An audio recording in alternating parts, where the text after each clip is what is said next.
அனுமன் ராவணன் முன்னால் உயர்வான இடத்தில் அமர்ந்து பேசிட தனது வாளை வளரச் செய்து அதனை சுருட்டி இருக்கையாக்கினார் என்று ராமாயணம் கூறுகிறது.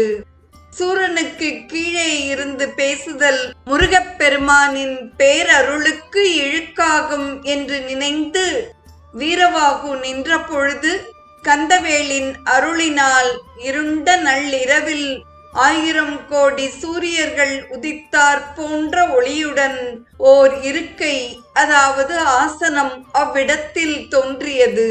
இந்நிகழ்வையும் கச்சியப்பர் இணைய துண்ணியே அருமுகப் பண்ணவன் இருத்தாள் நினையும் எல்லையில் ஆங்கவன் அருளினால் நிசையில் தினகரத் தொகை 1000 கோடி சேர்ந்தென்ன கனக மாமணி தவிசொன்று போந்தது கடிதின் என்று பொன்னிற சிம்மாசனம் வந்த கதையை கண்முன்னே கொண்டு வருகிறார் கச்சியப்பர்.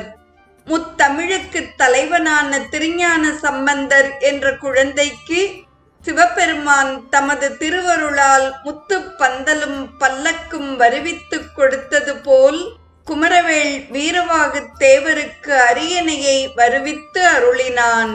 நித்திலப்படு பந்தரும் சிவிகையும் நெறியே முத்தமிழ்கொரு தலைவனாம் மதலைக்கு முதல்வன் உய்த்தவாறென குமரவேல் வீரனுக்குதவ அத்தலைப்பட வந்தது மடங்கல் ஏற்றனையே என்று கவி